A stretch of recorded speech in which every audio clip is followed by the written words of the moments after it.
Se vamos falar sobre o café coreano, temos que falar sobre a Coreia. Está aqui a Península Coreana, que é aqui.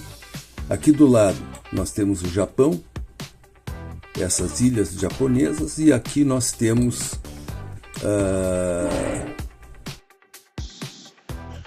a China continental. Bom, está aqui a Coreia, dividida em duas. Nós temos aqui a divisão bem ao redor do paralelo 38 norte, do hemisfério norte. Nós temos aqui, então, em cima a Coreia do Norte, aqui a Coreia do Sul. Aqui no meio passa o rio Han, é o rio que banha a capital, que é Seul, que está aqui. Tá? Aqui nós temos Incheon, que é uma cidade satélite. No aeroporto aqui, o aeroporto internacional de Incheon, que é onde a gente chega para visitar este país muito interessante. É impossível a gente falar sobre o café coreano sem abordar o que é a Coreia no século XXI e a importância que a Coreia tem dentro do contexto geopolítico mundial. A Coreia é importante, sim. O café coreano tem características, não o café feito na Coreia, plantado e colhido na Coreia, mas o café consumido, a maneira como eles consomem e a paixão que o coreano tem pelo café. Nós vamos analisar isso em seguida. Pois a Coreia, especialmente a Coreia do Sul, que a Coreia do Norte a gente sabe que tem uma característica diferente, mas a Coreia do Sul ela se tornou durante o século XX, segunda metade do século XX, mais que final, e agora no século XXI, se tornou um player muito importante no mundo, em todas as áreas, né? Nós temos aqui, eu anotei algumas coisinhas aqui, por exemplo, a música, K-pop, aí tem o K-beauty, que é a indústria da beleza, K-drama, o drama, né? E por aí vai, tem a K-culture. Eles começaram a adotar a letra K como um identificador daquilo que vem da Coreia, que em inglês eles escrevem com K, Korea. A Coreia era, até a Segunda Guerra Mundial, ela era domínio do Japão, fazia parte do Império Japonês.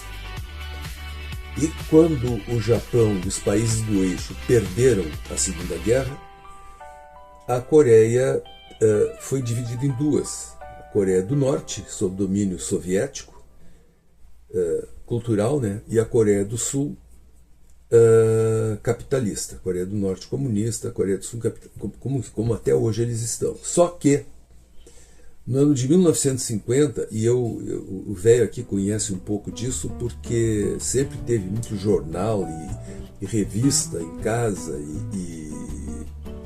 Quando o velho tinha 3 anos, em 1950, os norte-coreanos invadiram a Coreia do Sul, dizendo, isso aqui tem que ser nosso e tal, que nem aconteceu no Vietnã, só que o Vietnã foi depois. Foi em 68, por aí. Mas em 50 eles entraram e as duas forças da Guerra Fria, a força da União Soviética comunista e os americanos capitalistas, eles entraram em choque não direto, mas os sul-coreanos e os norte-coreanos entraram em briga. Quem entrou primeiro, quem atacou foi o pessoal do norte, ali em redor do paralelo 38. Essa guerra terminou em 53, o velho mais ou menos acompanhou um pouco, porque já tinha 6 anos, já era alfabetizado, e nos jornais e revistas e no rádio, não tinha TV, a gente acompanhava os desdobramentos do que acontecia no paralelo 38, famoso paralelo 38, do hemisfério norte. Aqui nós estamos em Porto Alegre, paralelo 30. Lá é 38, ou seja, é mais frio. É um clima temperado mais frio do que o nosso aqui. Por isso que em alguns lugares lá, como no Japão também, tem neve, né? O inverno é rigoroso. E o que é que acontece? Hoje, a Coreia do Sul é um governo, eles têm um governo capitalista, eles têm um governo democrático, têm os poderes, né, os três poderes, legislativo, executivo e judiciário, independentes. O presidente é escolhido por eleições diretas, enquanto que na Coreia do Norte é um regime comunista, né, muito rígido, muito autoritário. Bom, dito isso, o que vale a pena a gente entender é o seguinte: essa questão da cultura, os coreanos, eles difundem muito essa cultura. Eu falei em K-pop, falei em K-beauty, e a gente pode falar também em Kia, começando com K. Tem outras que não começam com K, como Samsung, como LG. Eu devo estar esquecendo 800 marcas importantes que todo mundo sabe. Vamos aprofundar um pouquinho mais, e aí eu conto a história de um pessoal que andou por lá. Pessoal que eu conheço, que andou por lá e que tem algumas coisas para falar. Esse meu amigo estava chegando em Seul, né, em Incheon, num 777 da Korean. E é interessante porque, claro, né, as mensagens da tripulação sempre tem que traduzir para o inglês, mas aquele coreano ninguém entende.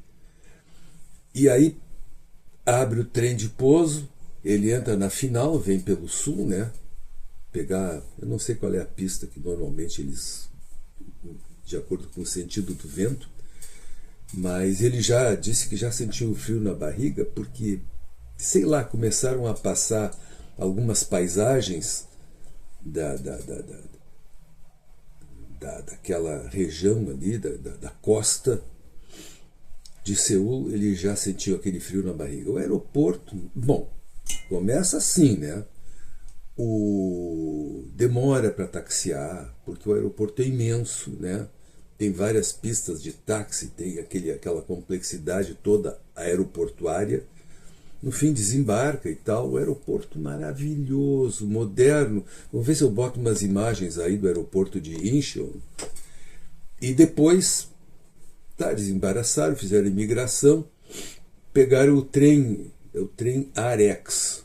É um trem que vai para o centro, para a parte de Seul propriamente, né? Só edifícios maravilhosos, aqueles letreiros iluminados com os grandes nomes que a gente já conhece aqui, né?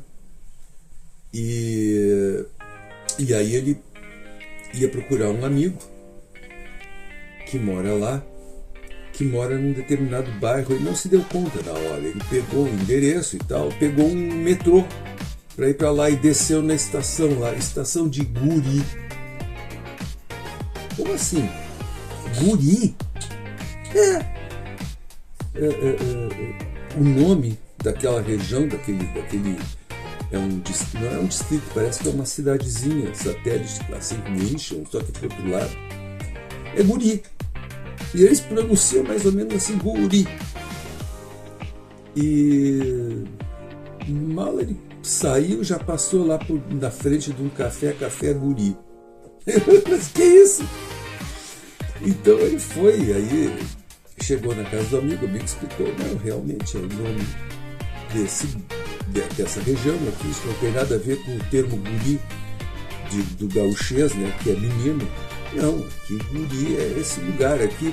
Mas já que tu falou, vamos lá tomar um café lá no Café Guri. E foram para lá tomar um café muito gostoso, feito muito... Bom, eles são fanáticos, os coreanos, né, por café. Em média, um coreano consome de 400 a 500 xícaras de café por ano, em média. E eles, só que assim, ó, nas cafeterias é como no mundo ocidental, eles têm vários tipos de café, expresso, o latte, né, com latte art e tal, com desenhozinhos, como no mundo inteiro. Mas eles têm, em casa, eles adotam muito pela praticidade, uma questão de praticidade, o café solúvel. Eles têm N marcas de café solúvel com diferentes graus de doçura, de amargor, de agregados, alguns com sabores disso, sabores daquilo, é uma parafernália. Eles gostam muito pela praticidade, eles querem que o tempo deles renda bastante, e café solúvel é uma maneira de fazer isso. Mas eles têm também, claro, né, gente que gosta, os apaixonados pelo café, né? Então, por exemplo, isso aqui, ó, que é um produto deles que eu recebi, olha só, é um compresso, é um expresso de compressão feito por acho que dá para ler ali, né? Compresso. É da Caflano, que é uma empresa deles, uma empresa criada, é coisa do século XXI, não tem nada assim muito antigo. E esse conceito nós vamos explorar no próximo vídeo, nós vamos explorar esse conceito de como é que os caras bolaram isso aqui do ponto de vista técnico, design, de engenharia. Nós vamos também falar sobre uma coisa chamada dalgona. Tá? Em breve.